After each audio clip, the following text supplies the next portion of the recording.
Step 6, imperative সেন্টেন্সকে take question করতে হয় will you দিয়ে। কি দিয়ে? উইল ইউ দিয়ে। এখন তোমরা অনেকেই হয়তো ইম্পারেটিভ সেন্টেন্স চিনো না, যে সেন্টেন্স দ্বারা আদেশ, নির্দেশ, অনুরোধ, উপদেশ বুঝাই তাকে ইম্পারেটিভ সেন্টেন্স বলে। এটাও যদি না বুঝো, একটা টেকনিক আছে ইম্পারেটিভ সেন্টেন্স চিনার। ইম্পারেটিভ সেন্টেন্স চিনার দুইটা উপায় দিই। একটা হচ্ছে কোনো সেন্টেন্স যদি ভার্ব দিয়ে শুরু হয় অথবা ডোন্ট দিয়ে শুরু হয় তাহলে বুঝতে হবে এটি imperative sentence. Don't disturb me, don't দিয়ে শুরু হলে ইম্পারেটিভ সেন্টেন্স। ডোন্ট দিয়ে শুরু হলে ইম্পারেটিভ সেন্টেন্স, ডোন্ট দিয়ে শুরু হলে imperative sentence. Avoid the immodest companions, অসৎ সঙ্গীদের এড়িয়ে চলবে। অ্যাভয়েড অর্থ এড়িয়ে চলা, এটা একটা মূল ভার্ব। হেল্প দ্য হেল্পলেস, অসহায়দের সাহায্য করো। হেল্প সাহায্য করা, এটা একটা verb. Face the exam boldly, অর্থাৎ পরীক্ষাটা সবসময় সাহসিকতার সাথে ফেস করবে। ফেস করা, verb. Follow the footprints of truthful person, যারা সত্যবাদী মানুষ তাদের পদচিহ্ন অনুসরণ করো। ফলো করো, ফলো করা মানে অনুসরণ করা, এটা একটা ভার্ব। প্ল্যান বিফোর প্রসিড, কোনো কাজ করার আগে প্ল্যান করো। প্ল্যান করা, verb. Have a cup of tea, এক কাপ চা নাও। Have, verb. ট্রাস্ট হিম, তাকে বিশ্বাস করো। ট্রাস্ট করা, বিশ্বাস করা, verb.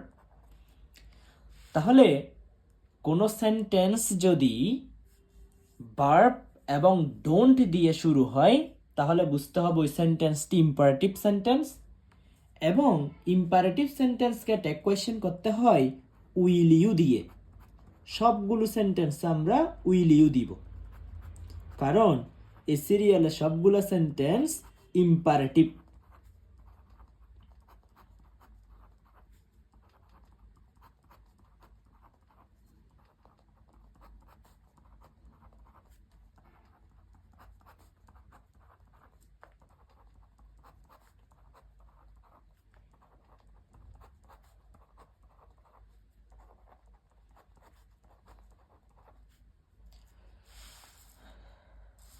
Step 7, have to, has to, had to যুক্ত সেন্টেন্সকে ট্যাগ কোয়েশ্চেন করতে হলে have to থাকলে don't, has to থাকলে doesn't, had to থাকলে didn't বসে। তাহলে দেখো তো, we have to work for this, আমাদের এটার জন্য কাজ করতে হবে। have to আছে, have to থাকলে কি লিখব? don't। এখানে আছে has to, has to থাকলে কি লিখব? doesn't। has to আছে, কি লিখব? doesn't। had to আছে, কি লিখব? didn't। এরপরে দেখো তো, উই হচ্ছে একটা পার্সোনাল প্রোনাউন। উই, হি একটা পার্সোনাল প্রোনাউন। হি, হি একটা পার্সোনাল প্রোনাউন। হি, শি একটা পার্সোনাল প্রোনাউন। শি। নিয়মটা সহজ। স্টেপ, এটা হবে 8 এবং এটা হবে 9। 9টা আগে করি, এটা বুঝে দিব শেষে। লেট আস দিয়ে কোনো সেন্টেন্স শুরু হলে শ্যাল উই বসে, কিন্তু লেটের পর আস না থেকে অন্য কোনো পার্সন থাকলে উইল ইউ বসে। বিষয়টা আর একটু ক্লিয়ার করি। লেট আস অথবা লেটস, লেটস, লেট আস, এটাকে সংক্ষেপে লেটস, এলইটি অ্যাপোস্ট্রফি এস দেওয়া হয়। যদি ট্যাগ কোয়েশ্চেনের প্রথমে লেট আস দিয়ে শুরু হয় আমরা লিখব will you, sorry shall we.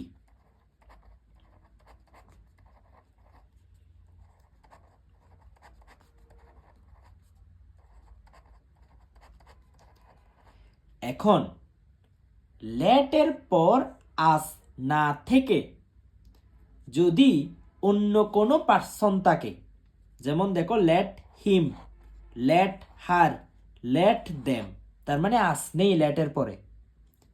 লেটের পরে আস থাকলে শ্যাল উই, লেটের পরে আস না থাকলে উইল ইউ।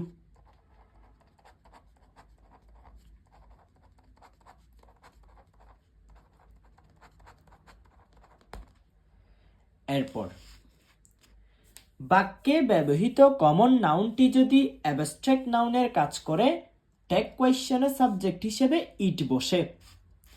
দ্য মাদার, মাতৃত্ব, এটার জন্য ইট বসবে। দ্য ফাদার, পিতৃত্ব, এটার জন্য ইট বসবে।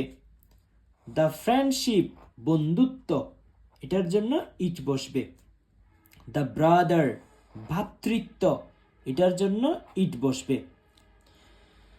মাদারত্ব মা, কিন্তু দ্য মাদারত্ব মাতৃত্ব।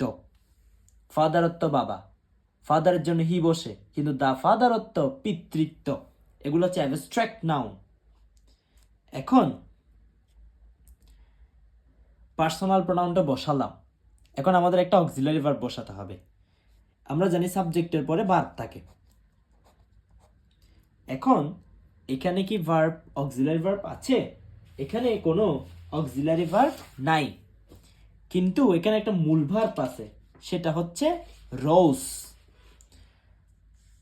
অনেকে জানো হয়তো রাইস শব্দের অর্থ জেগে ওঠা, রোজ,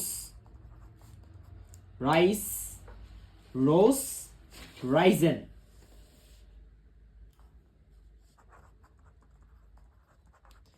রাইস এটা ভার্ব 1, রোজ এটা ভার্ব 2, রাইজেন এটা ভার্ব 3। রোজ হচ্ছে ভার্ব 2, ভার্ব 2 থাকলে ডিড বসে। তাহলে এখানে লিখব ডিডন্ট, ডিডন্ট, ডিডন্ট, ডিডন্ট। কেন? এখানে সবগুলোতে রোজ আছে। রোজ এটা ভার্ব 2, ফার্স্ট ফর্ম। এরপরে আরেকটা স্টেপ আছে, স্টেপ 10।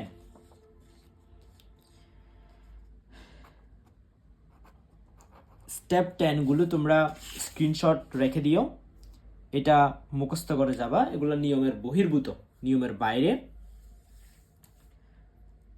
কয়েকটা বুঝিয়ে দিই এখান থেকে। She is a pronoun, she হচ্ছে একটা প্রনাউন। তোমরা অনেকে এটা ভুল করে কি লিখো, ইজন্ট শি, কারণ তোমরা জানো শি এটা পার্সোনাল প্রনাউন, কিন্তু এখানে শি এটা পার্সোনাল প্রনাউন হিসেবে ইউজ হয় নাই। শি এটা প্রনাউন না, she is a pronoun, she একটি প্রনাউন। তখন ইজন্ট ইট হবে এটা।